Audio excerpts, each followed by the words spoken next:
हजारों का हुजूम उसके जनाजे में शामिल हुआ। हर कोई मुख्तार की तारीफ में कसीदे गढ़ रहा था। मसीहा थे, नेक इंसान थे, न जाने क्या क्या। किसी ने ये नहीं कहा, नहीं बताया कि मुख्तार 18 साल से जेल में क्यों रहा, किस लिए वो सजा भुगत रहा था। पोस्टमार्टम की प्राइमरी रिपोर्ट में मरने की वजह हार्ट अटैक बताई गई। फिर भी कहा यह जा रहा है कि मुख्तार को जहर दिया गया। मौत की जांच कराने की बात अजय राय तक कह रहे हैं। वही अजय राय जिनके सामने मुख्तार के गुर्गों ने उनके भाई अवधेश राय को मार दिया था। 32 साल तक अदालत में मुख्तार के खिलाफ लड़ाई लड़ी और मुख्तार को सजा भी हो गई। अजय राय की जुबान कैसे बदल गई, एक माफिया डॉन कैसे रॉबिन हुड बन गया है। मुख्तार की विरासत, सियासत से लेकर पूर्वांचल में कयामत बरपाने की पूरी कहानी इस रिपोर्ट में जानिए। जिसके दादा मुख्तार अहमद अंसारी ने अंग्रेजों के खिलाफ लड़ाई लड़ी, उनका पोता सबसे बड़ा डॉन कैसे बन गया। जिसके नाना नौशेरा के शेर शहीद ब्रिगेडियर उस्मान थे, जिसके नाम से पाकिस्तान की सेना थर्राती है, उनका नाती इतना बड़ा माफिया कैसे बन गया। जिसने अपने अब्बा सुबहानुल्लाह अंसारी से सियासत का ककहरा सीखा, वो औलाद हार्डकोर क्रिमिनल कैसे बन गए। जिसके चाचा हामिद अंसारी हिंदुस्तान के वाइस प्रेसिडेंट थे, उनका भतीजा पूर्वांचल का सबसे बड़ा गैंगस्टर कैसे बन गया।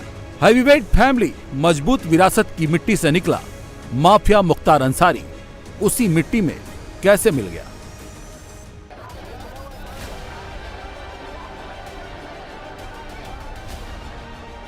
कहते हैं ना, एक न एक दिन वक्त जरूर बदलता है। किसी को अर्श तो किसी को फर्श पर ला पटकता है। जिस आवाज से लोगों के दिलों की धड़कनें थम जाती थी, ऐंठी मूछें, ऊंचा कद, झक साफ कपड़े, हंसता तो खुलकर, दहाड़ता तो बड़े बड़े कांप जाते थे। ऐसा क्या हुआ कि मौत से पहले वो डराने वाली आवाज बेबस और लाचार नजर आई। देखो बॉडी कंट्रोल नहीं हो पा रही, मतलब व्हील चेयर पे आए हैं और व्हील चेयर में खड़े नहीं। वो मुख्तार जिसके चलने में ठसक नहीं, अकड़ होती थी, निगाहें ऐसी कि घूर दे तो सामने वाला पसीना पसीना हो जाए। दबंगई करने का शौक था, मनमानी करने की जिद थी, जिसने उसे माफिया तो बना दिया। लेकिन ऐसा क्या हुआ कि मौत देने वाला खुद मौत से डरता नजर आया। अल्लाह अगर जिंदा कभी रखे होगा तो रूह रहेगी और तो बॉडी तो चली जाएगी। अस्पताल से वापस जेल में गया, तब बेटे और बहू से फोन पर बात हुई थी और कुछ ही घंटों के बाद खबर आई, हार्ट अटैक आया है। मुख्तार की सांसें थम गई हैं, लेकिन घर वाले कह रहे हैं मुख्तार मरा नहीं, मारा गया है। उससे भी ज्यादा दुख गाजीपुर के पूर्वांचल के गरीबों में है और लोग जिस तरह के घटनाक्रम में मुख्तार अंसारी को खत्म किया गया, रास्ते से हटाया गया,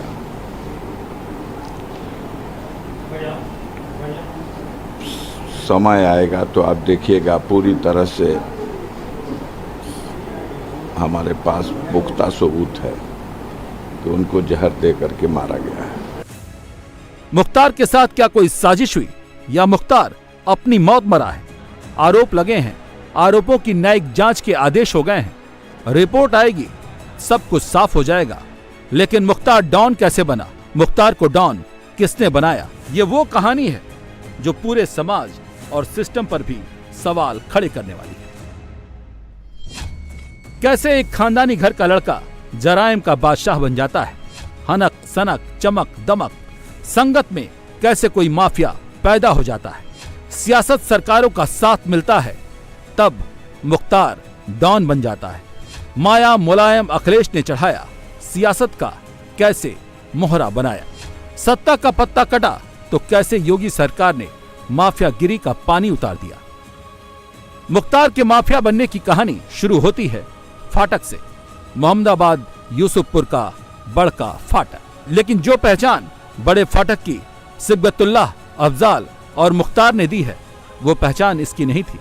लोगों की नजरें इस बड़े फाटक पर झुकती थी। वजह थी इस खानदान की वो विरासत जिसने देश के लिए जिया, देश के लिए किया। इसी बड़ा फाटक में 1963 में मुख्तार अंसारी का जन्म हुआ। मुख्तार अपने घर में सबसे लंबा था। वॉलीबॉल, क्रिकेट, फुटबॉल सब कुछ खेलता था, लेकिन खेलने से ज्यादा जीतने पर इसकी नजर रहती थी। जैसे जैसे मुख्तार की लंबाई बढ़ती गई, वैसे वैसे उसमें दबंगपन भी आता गया। कुछ दिनों में ही वो दादागिरी, गुंडई को एंजॉय करने लगा। दुनिया जीतने का शॉर्टकट तरीका उसे नजर आया। ताकत और गुंडई के बल पर सब कुछ जीतने का फार्मूला आसान लगने लगा। लेकिन ये होता कैसे? 80 के दशक में जब मुख्तार अंसारी अपनी जवानी की दहलीज पर कदम रख रहा था, उस वक्त यूपी और बिहार की राजनीति में अपराध हावी हो रहा था। नेताओं को वोट चाहिए और अपराधियों को पैसा। नेता अपराधियों को ठेका दिलाते और अपराधी नेताओं के लिए जिंदाबाद के नारे लगाते। लीडर और क्रिमिनल का ऐसा कॉकटेल बना जिसका नतीजा था नेताओं के लिए वोट और अपराधियों के लिए नोट। मुख्तार इस कॉकटेल को यूसुफपुर मोहम्मदाबाद से 80 किलोमीटर दूर चिल्लू पार में कामयाब होते देख रहा था। कैसे बाहुबली हरिशंकर तिवारी ने गोरखपुर में ठाकुरों के वर्चस्व को तोड़ा और फिर मठ से लोहा ले लिया था। मठ को नीचा दिखाने को आतुर अफसरों ने हरिशंकर तिवारी का साथ दिया। हरिशंकर तिवारी का हाथा मठ के समानांतर सरकार बन गया।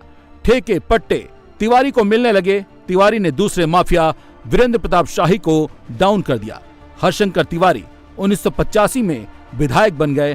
पूर्वांचल में अपराध का राजनीतिकरण यहीं से शुरू हुआ। ये वो शॉर्टकट था जहां खौफ था, रौब था और बेशुमार दौलत थी। मुख्तार को पहली एंट्री हरिशंकर तिवारी गैंग से मिली। हरिशंकर तिवारी के गैंग में गाजीपुर के दो भाई काम करते थे, साधु और मकनू सिंह। दोनों जब गाजीपुर आते तो तिवारी गैंग का जलवा जलाल बताते।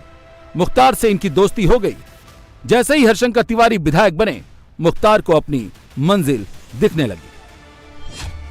गोरखपुर से लेकर पटना, हाजीपुर, कोलकाता तक रेलवे के ठेके जारी होते और ये ठेके उनको ही मिलते जिनके पास बाहुबल होता। कमीशन खोरी का खेल, बंदूकों का बल और लड़ने वालों का खून मांगता। जो रेलवे के ठेके नहीं ले पाते वो टैक्सी स्टैंड और बस स्टैंड के ठेके लेते।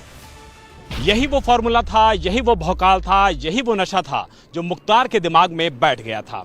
साधु और मखनू की दोस्ती ने मुख्तार को लाइन दे दी और मुख्तार रेलवे, कोयले के टेंडर के धंधे में उतरने की सोचने लगा। लेकिन परिवार इसके लिए राजी नहीं था। ना ही पैसा था, ना ही बाहुबल। मुख्तार को सब कुछ खुद करना था और उसने समुंदर में उतरने से पहले ही धनबल और बाहुबल को बढ़ाने की तैयारी कर ली और प्राइवेट बस के धंधे में एंट्री कर ली।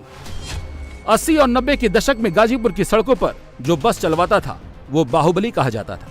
इसी से समझ सकते हैं कि बनारस से गाजीपुर होते हुए बलिया, मऊ, गोरखपुर तो बस चल सकती थी, लेकिन गाजीपुर की इंटरनल सड़कों पर बसें चलाने की जरूरत न तो सरकार कर सकती थी न प्रशासन। अगर प्रशासन ने कोशिश की भी तो गुंडे उसे अपनी भाषा में समझा देते थे। सरकारी बसें तोड़ दी गईं, ड्राइवर और कंडक्टर पीट दिए गए। मोहम्मदाबाद से गाजीपुर, बलिया और बनारस के लिए प्राइवेट बसें चलती थीं। इस धंधे में सच्चिदानंद राय का ही एक नाम था और जब मुख्तार की इस धंधे में एंट्री हुई तो सच्चिदानंद राय और मुख्तार के बीच अदावत शुरू हो गई। किसकी बस पहले निकलेगी को लेकर विवाद शुरू हुआ।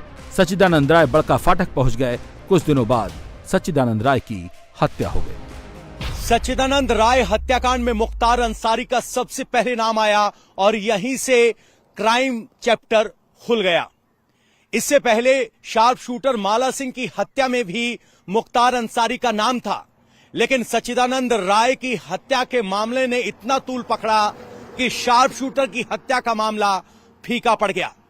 इसके बाद नंद किशोर रुंगटा, जो कि कोयला व्यापारी थे, उसके अपहरण में नाम आया। अवधेश राय की हत्याकांड में नाम आया और एक के बाद एक दर्जनों हत्याकांड में मुख्तार अंसारी का नाम आया और मुख्तार अंसारी पूर्वांचल का एक बड़ा डॉन बन चुका था। मुख्तार समझ चुका था जिसके पास बाहुबल है उसके पास धनबल है और जिसके पास ये दोनों हैं उसके पास सत्ता बल है। मुख्तार ने इसी कॉम्बिनेशन को मेंटेन करना शुरू किया और बड़ा बनने के लिए उसने बड़े और बराबर के ब्रजेश सिंह के साथ सीधा टक्कर ले ली और मुद्दा बना मुख्तार के साथी साधु सिंह के गैंग का गुर्गा पाचू सिंह।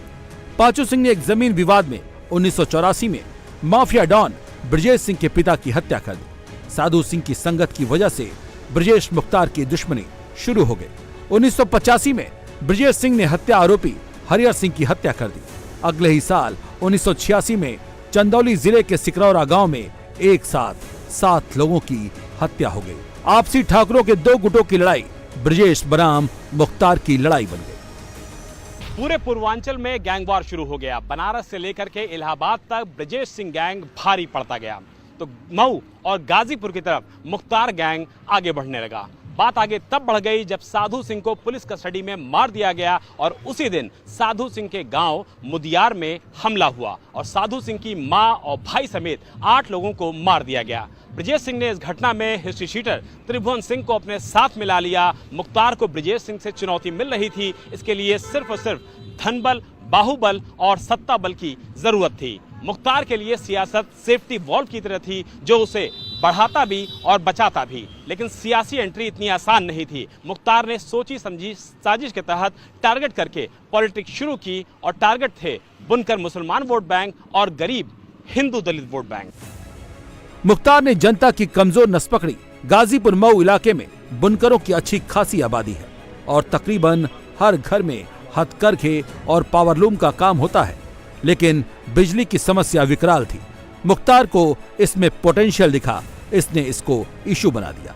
अधिकारियों पर बिजली के लिए दबाव बनाता और उनसे कहलवाता कि मुख्तार की वजह से बिजली दी जा रही है। नतीजा ये हुआ कि बुनकर मुस्लिमों में वो मसीहा नजर आने लगा। बड़का फाटक पर फरियादियों की तादाद बढ़ने लगी। गाजीपुर में, मऊ में, वाराणसी में भी बड़ी ज़बरदस्त फ़ैन फॉलोइंग थी और वो कोई छोटी मोटी फ़ैन फॉलोइंग नहीं थी और लोग बिल्कुल अपना एक जो मुस्लिम कम्युनिटी के यूथ थे वो इनको एक आइकॉन की तरह ट्रीट करके चलते थे। और अब बारी थी इस हुजूम को कैश करने की।